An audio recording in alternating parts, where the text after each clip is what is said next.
Subscribe करें और bell दबाएं ताकि कोई खबर रह न जाए।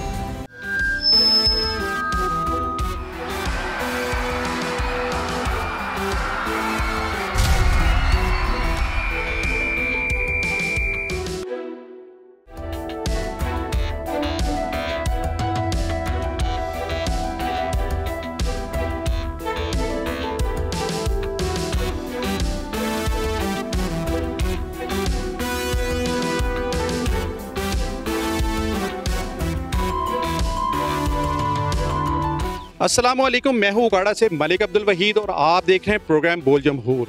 ये प्रोग्राम सिर्फ एक खबर ही नहीं बल्कि सच्चाई की एक तस्वीर है। मुल्क भर खुसूसन उकाड़ा, साहिवाल, पाकपतन, फैसलाबाद और जनूबी पंजाब के जो दीगर इलाके हैं वो इस वक्त शदीद तूफ़ानी मानसून बारिशों की लपेट में आ चुके हैं। आसमान जैसे ज़मीन पर फट पड़ा हो। उकाड़ा की जो दोनों तहसीलें हैं जिनमें रिनाला खुर्द और दीपालपुर शामिल हैं, इनमें रिकॉर्ड 400 मिलीमीटर बारिश ने हर तरफ तबाही ही तबाही बर्पा करके रख दी। नशेबी इलाके डूब गए। सवाल ये है कि क्या इस कुदरती आफत से ज़िले इंतज़ामिया और हमारे मुंतखब जो नुमाइंदे हैं वो क्या इसके लिए तैयार थे? अगर तैयार थे तो फिर ये तबाही क्यों? आज के प्रोग्राम में असल सूरत हाल, अवामी राय, ज़िले हुकाम और मुंतखब नुमाइंदों के जवाबात हम उनसे जानने की कोशिश करेंगे। हम इस वक्त पहुंच चुके हैं उकाड़ा के मेन गोल चौक बाज़ार में, जहां पर जो तूफ़ानी बारिशों से आम शहरी मुतासर हुए, वहां पर ताजर हजरात भी शदीद मुश्किलात का शिकार हुए हैं। इनसे हम जानना चाहेंगे। हमारे साथ ताजर हजरात मौजूद हैं। आप जी सर बताइएगा क्या क्या आपको मुश्किलात पेश आई और अब तक कोई इदारे या कोई नुमाइंदे ने आपकी यहाँ पर आगे सपोर्ट की, आपको देखा? ज़रा सी भी बारिश होती है तो शहर डूब जाता है, बाज़ार डूब जाते हैं। आप अंदाज़ा लगाएं कि किसी भी शहर का हुस्न उसके बाज़ार होते हैं, लेकिन ये बाज़ारों में या पाँचवा दिन ये आप देखें या दिखाएं उसी तरह गंदगी, उसी तरह पानी भरा हुआ है। तो अब आप देखते भी होंगे कोई एसी साहब, डीसी साहिबान वगैरह इंतज़ामिया हरकत में आई है, वो रोडों में निकली हुई है। लेकिन अब निकली हुई है, हालांकि इनको सबसे पहले भी पता था, मौसमियात में बताया था इस बार बारिशें बहुत ज़्यादा होनी है। अच्छा, ये बताइएगा कि आपका क्या क्या नुकसान हुआ है जो आप मतलब इंतज़ामिया को इस तरह से कह रहे हैं, या अगर इदारे आए हैं या नहीं आए तो बताइएगा कि आपका क्या नुकसान हुआ? जी, मेरा तो ये बेसमेंट में सारी मैंने क्लॉथ का काम किया था, एक ब्रांड लेके आया था ख़ास, तो वो सारा नीचे पड़ा था। वो सारा पानी यानी कि ऊपर से गया है, ये थड़ों से ऊपर से, किसी साइड से नहीं गया।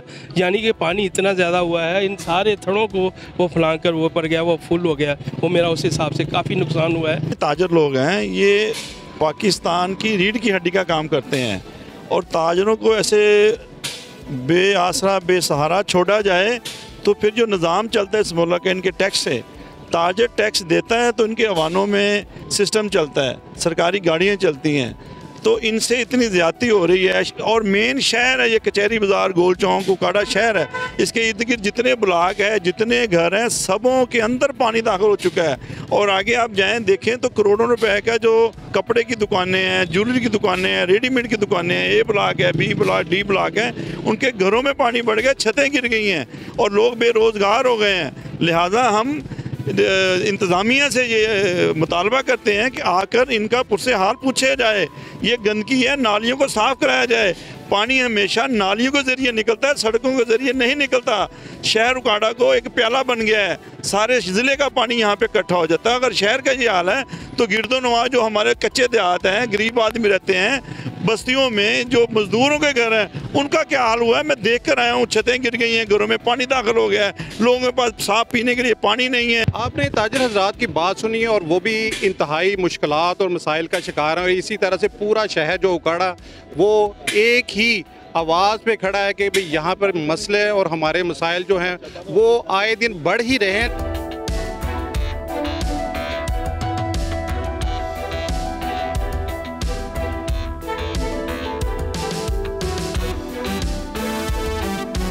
हम इस वक्त पहुंचे हैं उकाड़ा के एक वस में गुंजानिबाद इलाका है, वज़ीर कॉलोनी, जहां पर इलाका मकीन शदीद मुश्किलात का शिकार है। उसकी रीज़न ये है कि उनके जो मकानात हैं वो मुनहदम हो चुके हैं, पीछे से गिर चुके हैं और इलाका मकीन जो है वो खासे परेशान दिखाई दे रहे हैं। मैं इनसे जानना चाहेंगे, जी बताइएगा कि आपके क्या क्या नुकसान हुए हैं? जी सर, हमारे मकान है वो सारे डिग पे हैं, ठीक है। उस तो बाद पीछे प्लाटा में पानी खड़ा है। अच्छा, मुझे ये बताइए कि अब तक कोई रेस्क्यू का इदारा या डिप्टी कमिश्नर की जानब से या कोई अवामी नुमाइंदा अब तक पहुँचा है? नहीं सर, अभी तक ऐसा कोई बंदा मतलब यहाँ पर नहीं आया, सिर्फ अभी तक, बल्कि हम शुक्रगुजार हैं स्पेशली बोल न्यूज़ के, जिन्होंने कम से कम हमारा पुरसाने हाल तो किया। फिल वक्त तक हमारा कोई पुरसाने हाल नहीं है, मकान मुकम्मल तौर पर मुनहदम हो चुके हैं। कोई जानी नुकसान तो नहीं हुआ? नहीं, फिल वक्त अल्लाह का ये शुक्र है जानी नुकसान तो नहीं हुआ, लेकिन आप वो कंडीशन देखेंगे मकानों की तो इसमें अभी हो सकता है, क्योंकि मैं अभी आपको सिचुएशन दिखाता हूँ मकानों की, मतलब मुकम्मल तौर पर गिर गए हैं और नीचे से गार्डर वगैरह लगा के या कोई टेक वगैरह लगा के छतें खड़ी की हुई हैं। अभी जो हो चुका है उसका तदारुक करें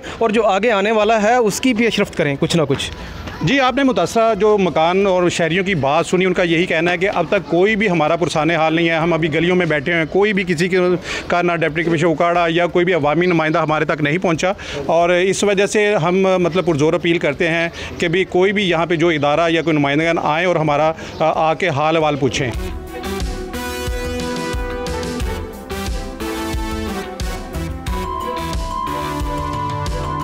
जी, इस वक्त हम पहुंच चुके हैं उकाड़ा 1122 के मरकज़ी ऑफिस में, जहां पर हम जो रेस्क्यू के इंचार्ज हैं उनसे हम कुछ देर के लिए बात करेंगे। हालिया मानसून बारिशों से जो तबाही हुई है, इस हवाले से आपने किन किन जगह पे जो इमदादी कार्रवाइयाँ दी और कितनी जानों का ज़िया हुआ और कितनी जो आपको हंगामी तौर पर कॉलें मसूल हुई? हमने टोटल 59 एमरजेंसीज डिस्ट्रिक्ट काड़ा में रिपोर्ट हुई, जिनमें सिर्फ और सिर्फ 53 एमरजेंसी जो थी वो छत्ते गिरने के इंसिडेंट्स थे 53। इन 53 के अलावा 2 ट्री फॉलन की थी, स्काई लाइटनिंग थी, इलेक्ट्रिक शॉक की 2 एमरजेंसीज थी। इस तरह जो हमने टोटल 59 एमरजेंसीज डील की हैं। इन तमाम एमरजेंसीज में 93 पेशेंट्स जो हैं वो इंजर्ड हुए, जिनमें से 27 को हमने ऑन द स्पॉट हमने फ़र्स्ट एड दी है और 57 जो पेशेंट हैं हमने डिफरेंट हॉस्पिटल्स में हमने शिफ्ट किए हैं। और 9 इसमें है डेथ टॉल है डिस्ट्रिक्ट काड़ा का, 9 लोगों की कीमती जानों का ज़िया हुआ। और साथ हम अपने रेस्क्यू की अपनी सर्विसेज हमारी अल्हम्दुलिल्लाह 24/7, जिस तरह हम अलर्ट अपने हर तरह की एमरजेंसी में अपने शहरियों की मदद कर रहे हैं, इसी तरह इससे हमने बढ़कर ये जो मॉनसून था बारिश में हमने कोड रेड हमने अप्लाई करके जो 150 स्टाफ से भी ज़्यादा हमने पूरे डिस्ट्रिक्ट में अपने स्टाफ को डिस्पैच किया ताकि ये नागहानी सिचुएशन को हैंडल किया जा सके। अच्छा जी सर, बताइएगा कि बारिश के दौरान कितने बड़े हादसा हुए और उन हादसा की थोड़ी सी डिटेल भी बताइए, क्या तफसीलात हैं? हाँ जी, इसमें सर जो बारिश के दौरान हादसा थे उसमें एक टोटल 9 लोगों की कीमती जानों का ज़िया हुआ और इसमें 27 जो लोग हैं ये on the spot first aid इनको दी गई और 57 लोगों को हमने मुख्तलिफ हॉस्पिटल्स में हमने शिफ्ट किया। इन अगर देखा जाए जो हालिया बारिशें, इनमें सबसे ज़्यादा जो है 53 जो हमने केसेस हैं वो स्ट्रक्चरल क्रैप्स और छतें गिरने के डील किए हैं। इस दौरान कितने घर गिरे हैं और कितने लोगों को करंट लगे हैं और कितने लोगों की इस हालात में अमवात हुई हैं, ये भी बताइए।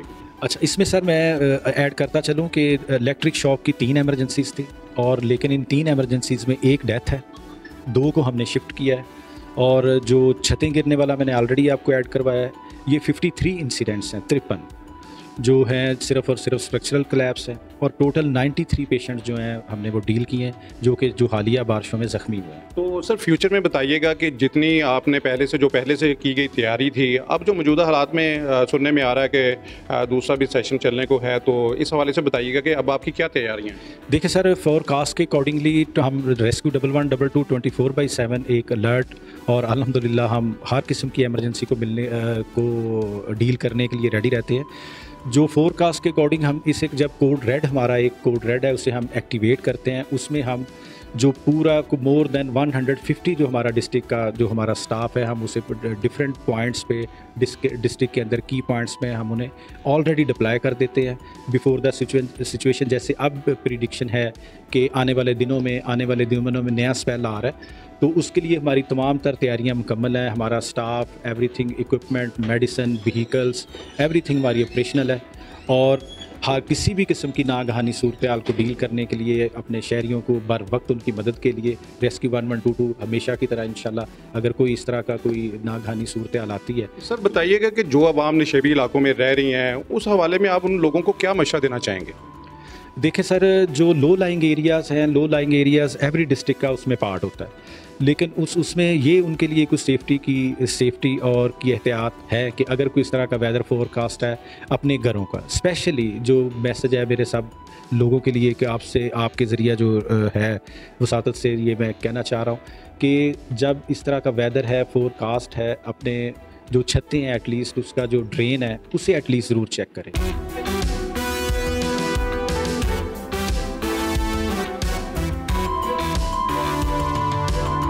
ज़िली सतह पर सबसे ज़्यादा नुकसानात किस जगह पर हुए हैं, और ये भी बताइएगा कि इसके लिए तदारुक के लिए क्या आप पहले से अलर्ट थे या रेस्क्यू 1122 की टीमें या म्यूनसिपल कॉर्पोरेशन का अमला, इस हवाले से आप ज़रा बताइए। इस दफ़ा उकाड़ा के अंदर रिकॉर्ड बारिशें हुई हैं।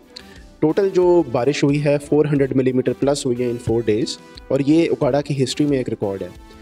हमारा जो सीवरेज इंफ्रास्ट्रक्चर है वो 40 इयर्स पुराना है उकाड़ा सिटी का, और वो एडिक्वेट नहीं है इस तरह की अनप्रेसिडेंटेड नेचुरल इवेंट को कैटर फॉर करने के लिए। हमारे पूरे ज़िले में जो फिनोमेना इन बारिशों की वजह से आया है, एक तो अर्बन फ्लडिंग का आया है इन उकाड़ा सिटी, एंड देन हमारे रूरल एरियाज़ के अंदर एक हमारा जो मेन ड्रेन गुजरता है सुखबारा ड्रेन, वहाँ पे थोड़ा सा हमें इशू आया क्योंकि उसकी डिज़ाइन कैपेसिटी थी 400 क्यूसेक्स, लेकिन हमारे जो नेबरिंग ज़िले हैं जिसमें कसूर हो जाए, शेखुपुरा हो जाए, वहाँ पे काफ़ी ज़्यादा बारिशें हुई हैं जिसकी वजह से वो ड्रेन ओवरफ्लो किया है, और उससे जो बारिशों के दौरान रेला गुजरा है वो 1100 से 1200 क्यूसेक का था, जो कि ऑलमोस्ट 3 टाइम्स जो है इसकी कैपेसिटी थी। जो हमारे रूरल एरियाज़ में जो एरियाज़ अफेक्ट हुए हैं उसमें 2-4L शामिल है, चूचक शामिल है, इस्लामपुरा शामिल है, लेकिन अल्हम्दुलिल्लाह गवर्नमेंट की डायरेक्शंस के मुताबिक और मैडम सीएम की विजन के मुताबिक तमाम एरियाज़ के अंदर एडिक्वेटली टाइमली जो है रिलीफ एंड रेस्क्यू के ऑपरेशंस किए गए हैं, और ये इंश्योर किया गया है कि पानी जो है इमीडिएटली रिमूव भी हो और कहीं पे खड़ा ना हो। तमाम इदारे, चाहे वो म्यूनसिपल कमेटी हो, ज़िला काउंसिल हो, लोकल गवर्नमेंट हो, रेस्क्यू 1122 हो, पुलिस हो, हम तमाम फुली अलर्ट थे। हमने प्रॉपर मॉक एक्सरसाइजेज भी इसकी कंडक्ट की थी।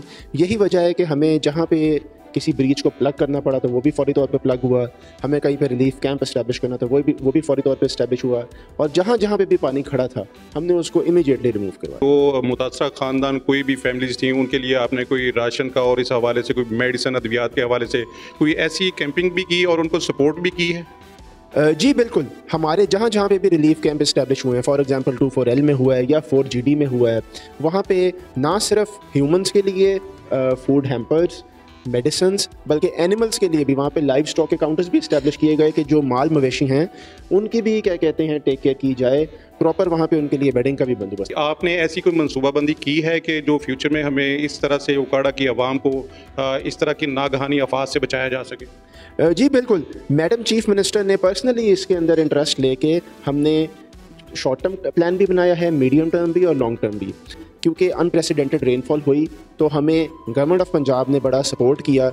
वासा फैसलाबाद से 2 self priming D watering sets जो हैं वो मंगवाए गए, जिनकी कैपेसिटी 10 टाइम्स है जो कि नॉर्मल उकाड़ा में अवेलेबल थे। इसी तरह वासा लाहौर से भी 2 डी वाटरिंग सेट्स फर्दर आ गए, वो भी सेल्फ प्राइमिंग। मीडियम टर्म के अंदर मैडम सीएम के विजन के मुताबिक जो उकाड़ा का इंफ्रास्ट्रक्चर सीवरेज का जो कि 40 साल पुराना है उसको सारे का सारा रिप्लेस किए जा रहे हैं एंड टू एंड। इंशाल्लाह हमारा टारगेट ये है कि विद इन 1 ईयर पूरे का पूरा उकाड़ा सिटी का जो सीवरेज है उसको रिप्लेस कर दिया जाएगा। इस सिलसिले में गवर्नमेंट ने 9.8 बिलियन रुपीज़ की एक स्कीम जो है वो इंट्रोड्यूस की है, जिसको इंशाल्लाह नेक्स्ट 2-3 वीक्स में अप्रूव कर दिया जाएगा और इंशाल्लाह 1 से 2 मंथ्स में वो उसके ऊपर काम शुरू कर दिया जाएगा। इसके साथ साथ मैं एक और भी खुशखबरी देना चाहता हूँ कि वासा भी उकाड़ा में इस्टेब्लिश हो चुकी हुई है।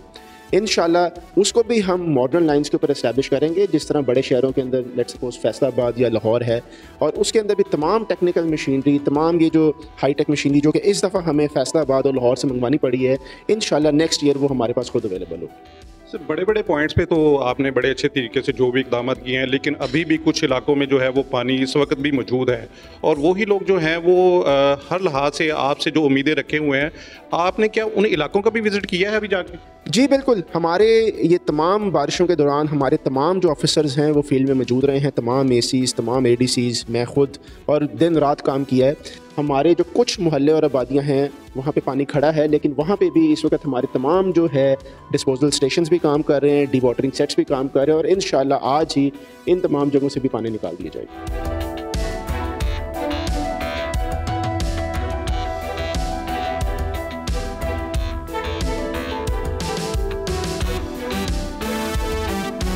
मेरे साथ इस वक्त मौजूद हैं मेंबर कौमी असम्बली चौधरी रियाजुल हक साहब। इनसे भी हम जानना चाहेंगे, सर बताइएगा कि जो मौजूदा सूरत हाल में जो मानसून की बारिशों से शदीद तबाही मची है डिस्ट्रिक्ट उकाड़ा में और मुख्तलिफ इलाकों में, तो इस हवाले से आप बताइए कि आगे से जो मसाइल वो कम हुए हैं या कि बड़े हैं, ये भी आपको नजर आ रहा है? बिस्मिल्लाहिर्रहमानिर्रहीम। शुक्रिया भाई साहब। सबसे पहले तो आपका शुक्रिया कि आपने इस मौके पर मुझे अपने इजहार ख्याल का मौका फराहम किया। जिस शहर के मैं और आप वासी हैं, इस शहर का सबसे बड़ा मसला सीवरेज सिस्टम का इंफ्रास्ट्रक्चर डेवलपमेंट है। और बदकिस्मती हमारी ये रही कि 40 सालों से हमने कॉस्मेटिक डेवलपमेंट की, रोड्स बनाए, गलियां बनाई, लेकिन बेसिक इंफ्रास्ट्रक्चर जो आपका सीवरेज सिस्टम है उसे हमने इन्हांस नहीं किया। और जैसे जैसे वो बना, वो भी अनप्लैन्ड बना, कोई प्लानिंग के साथ नहीं था।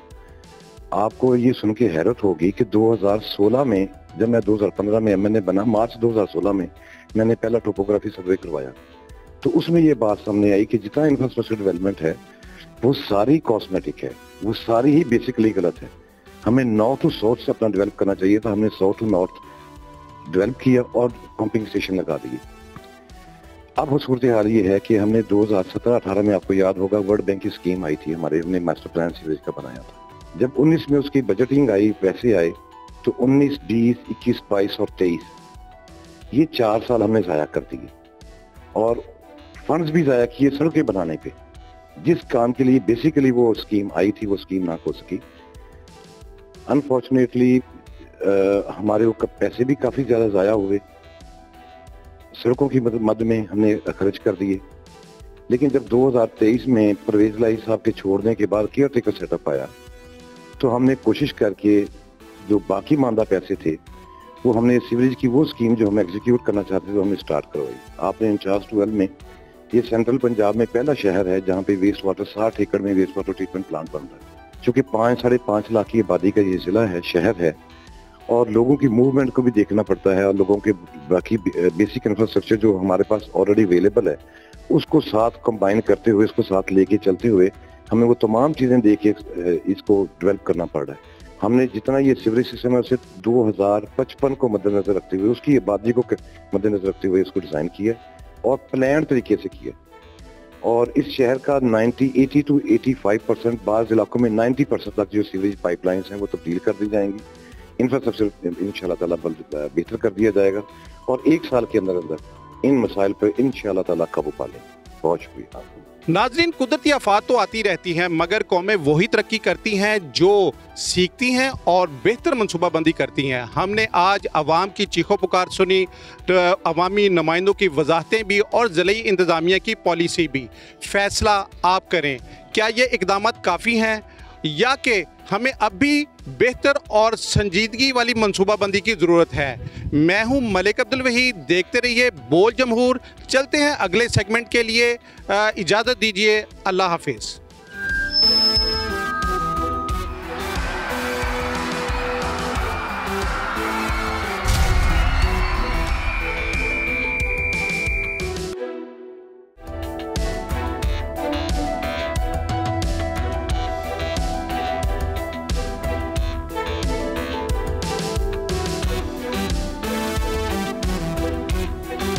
बोल जमहूर के साथ मैं हूं सैयद अनवर शाह। इस वक्त हम मौजूद हैं मिंगोरा शहर के अंदर बाईपास के मुकाम पे, दरिया स्वात के किनारे। ये वो मुकाम है जहां पे 27 जून को एक सैलाब आया था जिसमें 13 सयाह जो थे वो दरिया बुर्द हो गए थे।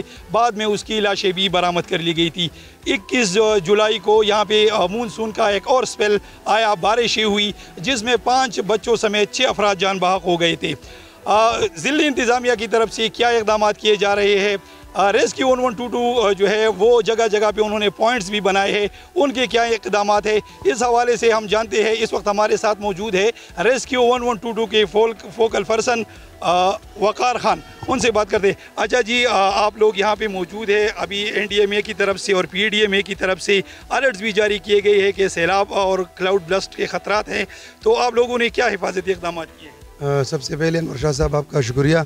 दूसरी बात ये कि हमारे director general rescue 1122 Tayyab Abdullah की खुसूसी हिदायत पर और district emergency officer Rafiullah Marwat की निगरानी में रेस्क्यू 1122 की जी2 में है, वो हाई अलर्ट है 24/7। और हमारे की पॉइंट्स बनाए हुए वाटर रेस्क्यू की जितनी भी की पॉइंट्स है, एक बरीकोट तहसील में बनाया है, दूसरा जहाँ पे सानी आया था बाईपास में वहाँ पे बनाया हुआ है, 2 हमारे अपर स्वात में बनाए हुए हैं और भी बना रहे हैं। रेस्क्यू 1122 फुली इक्विप्ड है और इंशाअल्लाह इस तरह नाखुशगवार वाक़यात निपटने के लिए तैयार है। अच्छा जी, सूबाई हुकूमत ने जो ऐलान किया था कि रेस्क्यू 1122 को वेल इक्विप्ड किया जाएगा, जदीद आलात दिए जाएंगे, आप लोगों को कोई आलात फराहम किए गए हैं? जी बिल्कुल, खैबर पख्तूनख्वा हुकूमत की जानिब से जो ड्रोन्स हमें मिल चुकी है उस पर कल परसों जो मशक़ की है, अभी हम रेस्क्यू 1122 की जितने एहलकार है उनको ट्रेन कर रहे हैं और इंशाअल्लाह जब इनकी ये फर्जी मशक़ पूरी हो जाएंगी उसके बाद ये फुली ऑपरेशनल होगा इंशाअल्लाह। अच्छा जी, आपने बताया कि बरी कोट और दीगर जगहों पे आप लोगों के जो एहलकार है वो तैनात है, तो उन सब के साथ किसी भी इमरजेंसी के लिए वो तैयार है, उनके पास सामान वगैरह सब कुछ मौजूद है? जी बिल्कुल, उनके पास लाइफ जैकेट्स वगैरह होते हैं, जो लोकल बोट्स होते हैं वो सब कुछ ऑलरेडी उनके पास मौजूद है, लाइफ बॉय वगैरह होते हैं, रूप्स होते हैं, वो उनके पास मौजूद है। और यहाँ पर कैंप बनाने का मकसद यही है कि इस तरह नाखुशगवार वाक़यात आ जाते हैं तो उनसे टाइम पे निपटा जाते हैं। अच्छा जी, ये भी बताइएगा कि आप लोगों ने जगह जगह पे जो पॉइंट्स बनाए हैं, पहले जब 13 बंदे यहाँ पे दरियाबोर्द हो गए थे तो रेस्क्यू 1122 को काफ़ी क्रिटिसिज्म का सामना करना पड़ा था, तो इस दफ़ा जो है आप लोगों ने तैयारी जो है आपकी पूरी है, तो जो पॉइंट्स है तो उसमें रात दिन जो है वो सही आप लोगों के एहलकार तैनात होते हैं? बिल्कुल, वहाँ पर 24/7 तैनात होते हैं, लेकिन असल में ये जो प्रोटोकॉल है ड्राउनिंग इमरजेंसी का, सुबह 5 बजे से लेकर शाम 8-9 बजे तक, क्योंकि अंधेरे जब हो जाते तो उसके बाद ये ड्राउनिंग इमरजेंसी नहीं होती, उसमें काफ़ी मुश्किलात होते हैं, लेकिन फिर भी हमारी टीम यहाँ पर नज़दीक पहुँच जाते हैं। सुबह से लेकर शाम तक 9 बजे तक लाइट टाइम तक यहाँ पर होते हैं। अच्छा, आप क्या समझते हैं, कोई ऐसी मवाद आलात आप लोगों को ज़रूरत है जो आपके पास नहीं है और आप मुतालबा करना चाहेंगे कि अगर वो आलात आपके पास हो तो आपका काम मज़ीद आसान होगा और लोग ज़्यादा प्रोटेक्ट होंगे? नहीं, हमारे पास अल्हम्दुलिल्लाह सारी चीज़ें जो इक्विपमेंट्स थी वो हमें मौसूल हो चुकी है और हम फुली प्रिपेयर्ड है। बस ये वॉलंटियर डाइवर्स जो है वो भी हमने डीजी साहब को बताया हुआ है, इंशाअल्लाह जल्द से जल्द वो भी मुहैया कर लेंगे। जो मतलब हमारे साथ वॉलंटियर होते हैं वो उस पर भी काम चल रही है, इंशाअल्लाह वो मसला भी हल हो जाएगा। जैसा कि आपने फोकल पर्सन की बातें सुनी कि उनकी जो तैयारी है वो पूरी है और किसी भी हादसा के मौके पर वो फुल प्रिपेयर्ड है। अब हम चलते हैं सयाहों की तरफ और मकामी लोगों की तरफ कि वो क्या कहते हैं। NDMA की तरफ से हाल ही में एक अलर्ट जारी किया गया है कि सैलाब का ख़तरा है सूबा खैबर पख्तूनख्वा के मुख्तलिफ़ अज़ला में, जिनमें स्वात भी शामिल है, लेकिन इसके बावजूद इंतज़ामिया जो है उन्होंने यहाँ दफ़ा 144 की इम्प्लीमेंटेशन के लिए कोई काम नहीं कर रहा। हम ने यहाँ पे देखा है कि दरिया सात के किनारे कोई भी पुलिस एहलकार, सिविल डिफेंस का कोई बंदा कोई भी मौजूद नहीं है। यहाँ पे इस इलाके के मकामी लोगों से बात करते हैं कि वो क्या देखते हैं और उनका मुतालबा क्या है।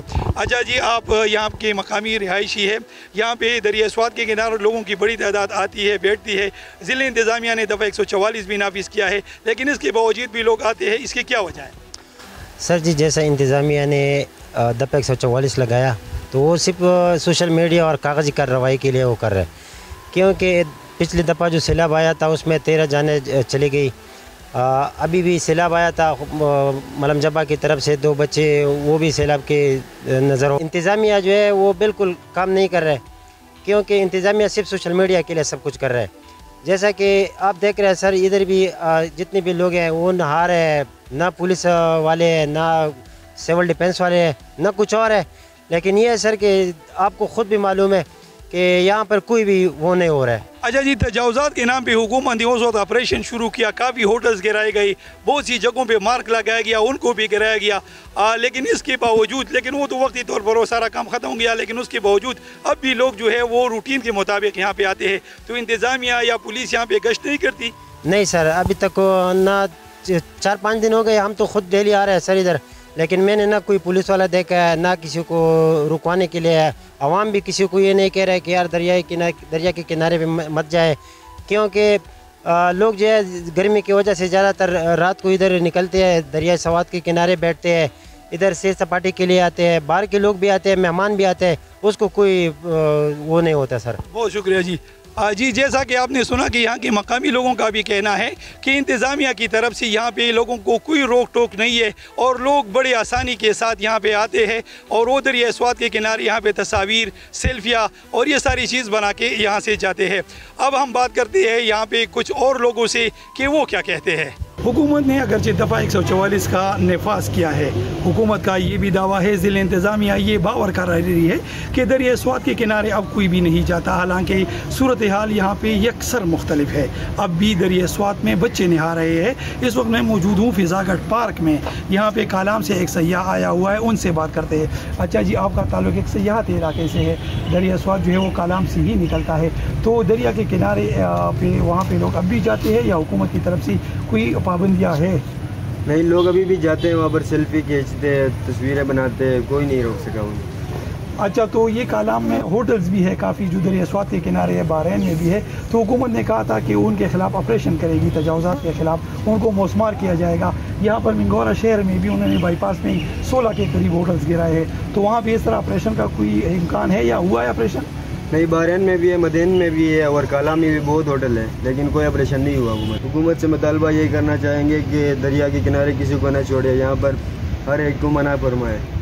अच्छा, तो कालाम में अब भी लोग जो है वो दरिया स्वात के किनारे जाते हैं, वहाँ पे नहाते हैं या सयाह भी वहाँ पे जाते हैं? जी बिल्कुल, वहाँ पे जाते हैं, उनको कोई डर नहीं है, लेकिन हुकूमत को ऐसा करना चाहिए कि दरिया के किनारे किसी को ना छोड़े। बहुत शुक्रिया जी। जैसा कि आपने इस सयाह की बातें सुनी, इनका ताल्लुक सयाहत इलाके कालाम से है और दरिया स्वात जो है वो कालाम ही से यहाँ से निकलता है, तो वहाँ पर भी और यहाँ पर भी कोई भी रोक टोक करने वाला नहीं है ताकि मकामी लोगों और सयाहों को दरिया स्वात के किनारे जाने से रोक सके।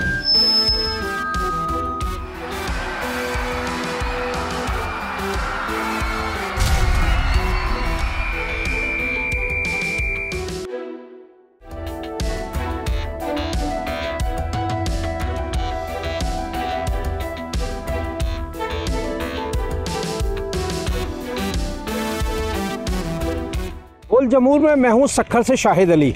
आज बात करेंगे पाकिस्तान के सबसे बड़े बैराज यानी सखर बैराज की। सखर बैराज तारीखी बैराज है, 1932 में कायम हुआ। इस बैराज ने पाकिस्तान के ऊंचे तरीन सैलाबी रेलों का सामना किया है और ये बैराज जो है वो पाकिस्तान की ज़रई मईशत में रीढ़ की हड्डी की हैसियत रखता है। ये बैराज 80 लाख एकड़ रकबे से ज़ायद इराज़ी को सैराब करता है। इस वक्त सखर बैराज के गेटों की तब्दीली का काम जारी है, इसके कैमरे, इसकी इलेक्ट्रिफिकेशन, तमाम काम जो है जारी है। अरबों रुपए की लागत से का काम किया जा रहा है। लेकिन सखर के शहरी, सखर के ताजिर क्या सोचते हैं, पहले हम उनका मौक़िफ़ जानेंगे।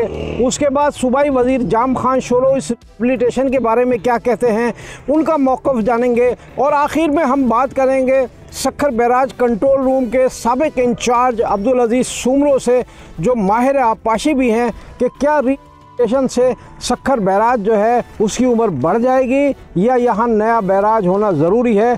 तो आइए सबसे पहले बात करते हैं सखर के ताजरों से, शहरियों से, उनका मौक़िफ़ जानते हैं कि वो इस बैराज की मरम्मत से मुतमईन हैं या फिर वो नया बैराज यहाँ पर बना हुआ देखना चाहते हैं। आइए। सखर बैराज एक तारीखी बैराज है, हमें उस पर फ़ख्र है। हम सिंध हुकूमत से यही कहते हैं कि ये जो सालाना हम इसके ऊपर मेंटेनेंस पे अरबों रुपए जो खर्च कर रहे हैं, खुदारा एक नया बैराज का एक सिस्टम, एक इंतज़ाम किया जाए जो कि कम से कम आज से अगर इसके उसमें बनाने के लिए अगर ये शुरुआत करते हैं तो जाके 5, 7 साल, 10 साल में ये एक मुकम्मल तौर पे ये बनेगा। तो ये कम से कम सिंध हुकूमत को चाहिए कि ज़राअत के हिसाब से ये सारा का सारा सिस्टम, ये जितनी भी फसलें और ये सिंध सखर को जो एक पानी के ये सिस्टम को जो चला रहा है सखर बैराज, ये एक सिंध का कदीमी और बड़ा एक विरसा है। सिंध हुकूमत से अपील करते हैं कि मेहरबानी करके इसकी तरफ तवज्जो दी जाए और एक बैराज का जल्द से जल्द बनाने का मंसूबा दिया जाए।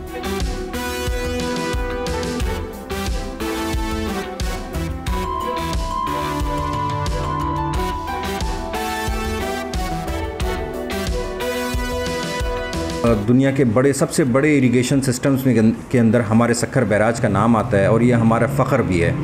लेकिन ये अपनी उम्र पूरी कर चुका है और अब इसके ऊपर रेनोवेशन के ऊपर, इसकी मुरम्मत के ऊपर पैसे खर्च हो रहे हैं, वो भी अरबों रुपए का बजट लग रहा है। जबकि सिंध गवर्नमेंट ने नए बैराज की तामीर के लिए भी अपना स्टडी कर रखी है। तो जब ये स्टडी हो रही है तो क्यों ना नए बैराज की तरफ बढ़ा। 80 लाख एकड़ मुरब्बा एकड़ जो है वो इससे सैराब होता है। तो जाहिर है इसको सीरियस लेना चाहिए, इसको जो है वो टेम्परेरी तौर पे मुरम्मती अंदाज में ना लेना चाहिए। सक्खर बैराज अपनी लाइफ कंप्लीट कर चुका है। ज़रूरत इस बात की है कि नया बैराज बिटवीन बाईपास और प्रेजेंट बैराज के दरमियान बहुत ज़्यादा जगह है, यहाँ आसानी से बैराज बन सकता है। हुकूमत सिंध को चाहिए कि आबपाशी के माहिरीन की एक टीम बनाए, ख्वाह रिटायर्ड इंजीनियर हो जो माहिर हैं पानी की, उनकी कमेटी बनाई जाए जो फौरी तौर पर काम करे और बैराज की तामीर शुरू हो जाए, ताकि शहर का मसला जो है, एक तो ट्रैफिक का मसला है, ट्रांसपोर्ट माल आने जाने का मसला है, सारा वजन बाईपास से पड़ चुका है। ये इसको तनजीम राज करने के बाद इसको कौमी विरसा करार दे दें, यहाँ पे कोई फूड स्ट्रीट बना लोग विजिट कर सकें, इस अजूबे को देख सकें।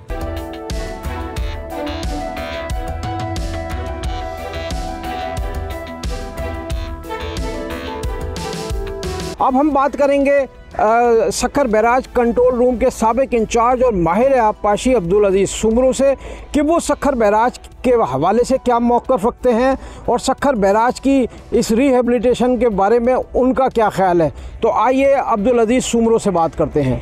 इसकी बड़ी तारीख़ी अहमियत है। एक तो ये एशिया का सबसे बड़ा इरिगेशन सिस्टम है, क्योंकि यहाँ से 7 नहरें एक ही टाइम निकलती हैं।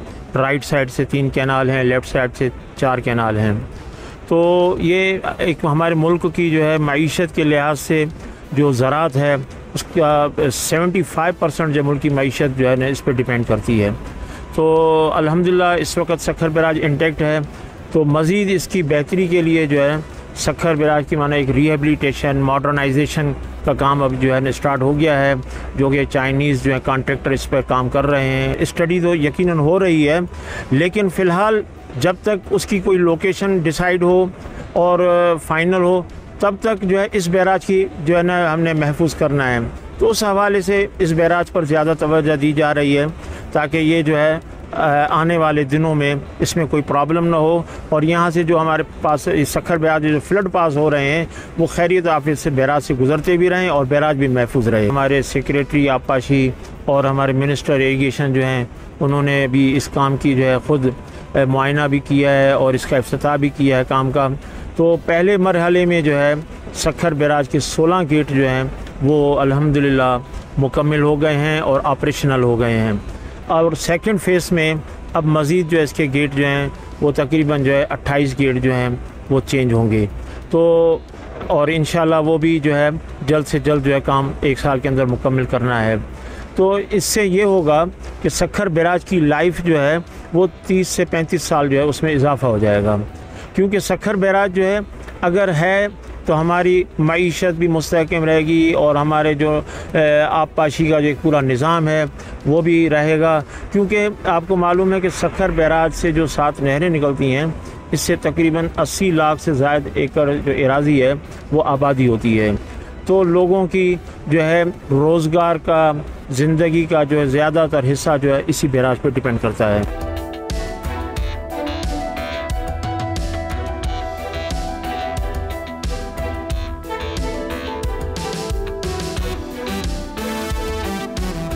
आपने सक्खर के ताजरों और शहरियों की बातचीत सुनी कि वो सक्खर की बैराज की रिहेबिलिटेशन के बारे में क्या मौक़िफ़ रखते हैं और वो सक्खर में एक नए बैराज की तामीर चाहते हैं। आइए जो सक्खर बैराज की रिहेबिलिटेशन हो रही है उसके हवाले से सूबाई वज़ीर आबपाशी जाम खान शोरो का मौक़िफ़ जानते हैं कि वो इस बारे में क्या कहते हैं। आइए। पूरे पाकिस्तान की ये ख्वाहिश है कि सक्खर बैराज को 1 साल हो चुके हैं, इसका इंफ्रास्ट्रक्चर आप भले रिपेयर करें लेकिन एक नए बैराज का बंदोबस्त करें। 100 साल की तारीख में पहली दफ़ा ग्राउंड को क्लियर किया गया, ग्राउंड को देखा गया, इंफ्रास्ट्रक्चर को देखा गया और देखने के बाद ये तसल्ली की गई कि ये जो इंफ्रास्ट्रक्चर है ये इस काबिल है कि ये बैराज जो हमें कंसल्टेंट कहते हैं इसकी लाइफ 30 साल बढ़ जाएगी। 28 के 28 गेट हम अक्टूबर 2025 से शुरू करें और जून 2026 तक इसको कंप्लीट कर दें। आज हमने बोल जमहूर में बात की पाकिस्तान के सबसे बड़े बैराज यानी सक्खर बैराज की। सक्खर बैराज की रिहेबिलिटेशन का काम जारी है और उससे बैराज की उम्र बढ़ती हुई नज़र आ रही है, लेकिन उसके बावजूद ये बात अपनी जगह तय है कि सक्खर में एक नए बैराज की ज़रूरत है, दरियाए सिंध पर एक नए बैराज की ज़रूरत है ताकि आइंदा आने वाली नस्लों के लिए ये बैराज मुफीद साबित हो, क्योंकि पाकिस्तान एक ज़राई मुल्क है और सक्खर बैराज ज़राअत में रीढ़ की हड्डी की हैसियत रखता है। इसलिए यहाँ दरियाए सिंध पर एक नया बैराज बनना ज़रूरी है। इस बैराज की उम्र तो बढ़ गई है, लेकिन हमें एक नए बैराज की ज़रूरत है। तो आज के लिए बोल जमहूर में इतना ही। मिलते हैं अगले प्रोग्राम में। अल्लाह हाफ़िज़।